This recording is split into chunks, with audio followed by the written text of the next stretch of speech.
Creating images with depth, photos that feel like three-dimensional scenes you could walk straight into, is one of the ultimate goals of photography. So today we're going to talk about some of my favorite compositional tools and things to look out for in the field to help you build that sense of space in your images. One of the simplest ways to create depth is by layering objects in the foreground of your frame. In this image from Tokyo, I'm using the architecture in the foreground to show that I'm high above street level. This gives you an immediate sense of depth because there's something in the frame much closer to the camera than to the subject. And I've gone for a smaller aperture here to make sure that there's detail on the building because of how interesting the reflections are. The key is to keep your foreground elements simple. There's a fine line between enough detail for visual interest and distractions. I'll often use foreground elements to help clean up a frame. They can be used to hide unnecessary things in the background or edges of the shot. In this image, I'm hiding the front doorways of the building, which just isn't needed. Here, I've included branches from this large tree above my head to add some visual interest and layering to the shot. I also like how the branches are kind of wispy and this mimics the ripples in the water. I've also positioned myself so that the person walking across the back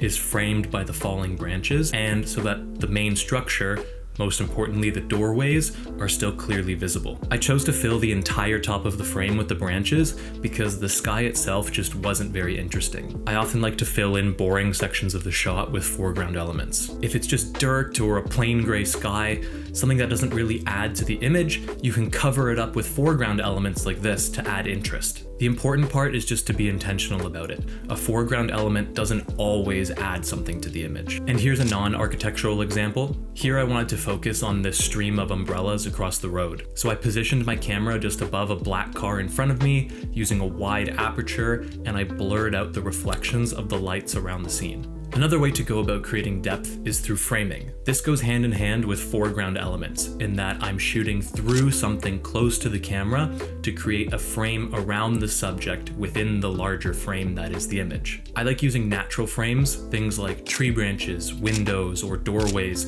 to draw the eye into the subject. This directs attention to my subject while also creating depth because, like we talked about, my framing elements are closer to the camera while my focal point is farther away. Let's take a look at some examples. In this photo of traditional homes in Japan, I used tree branches from across the river to frame the house that I wanted to focus on. The branches create an arc around the subject, making a visual border for the eye and keeping you in the center of the frame. And because those branches are close to the camera, while the house is further away, you immediately get that sense of depth. When I shoot street or travel, I'm often at f5.6 or f8. This gives enough detail in my foreground elements to create visual interest while still focusing the eye on the main subject. In this image of Kanazawa Castle, I'm using a gate inside the walls to frame a different part of the structure. I've left it dark so it doesn't take away attention from my main subject, but it does a nice job of keeping the eye contained and creating depth. When you compare it to the same scene without the frame,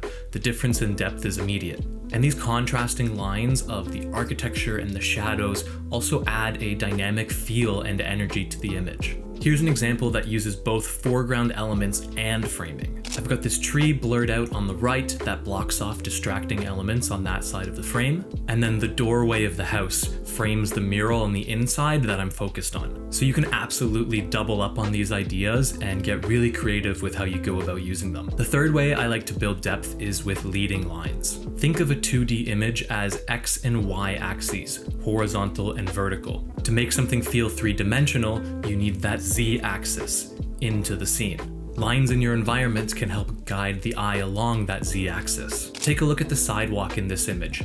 Notice how the lines guide the eye into the frame toward the subject. That's what leading lines do. They pull the viewer into the point of interest. This is especially important in one-point perspective where you're squared up to your subject. If you shoot at an angle, depth can happen naturally because lines stretch farther and converge. Here's an example of this, shooting from an angle to create leading lines as the main source of depth. You can see how the lines of the hallway stretch across the frame toward the subject at the payoff. You don't necessarily need to include a foreground element here because the lines create the depth. That Tokyo shot we looked at earlier, it does both. The lines from the overhang of the building complete a partial frame alongside the other natural edges of the shot, but they also draw the eye into the subject.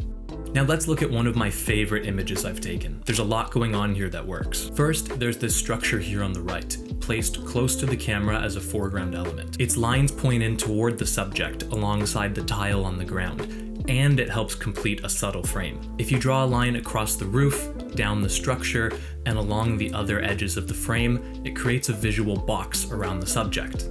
It's subtle, but effective. Now if I crop the image tighter, cutting out that structure, you still have some short leading lines, but the three-dimensionality is lost. What really works here though, is that the foreground element adds both visual depth and narrative depth. See this fence in the foreground, the one with all the tied papers?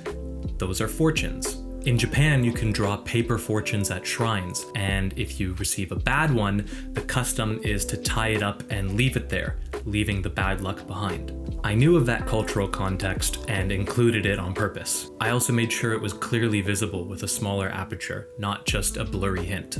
If I had cropped a little higher or shot too shallow a depth of field, we would have lost that storytelling element. So there's an example of how you put it all together in one. And that's how I use foreground elements, framing, and leading lines to create depth. Use them separately or combine them together for maximum effect. Just remember to stay intentional. I hope you learned something new and that the example image breakdowns were helpful. Make sure you put these concepts into practice. If you do, send them to me on Instagram. I'd love to check them out. As always, these aren't hard and fast rules, just suggestions. If you're not doing these things, it doesn't mean that your image is flat.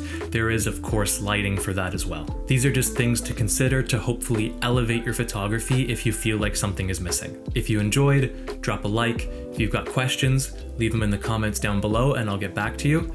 And I'll see you in the next one. Peace.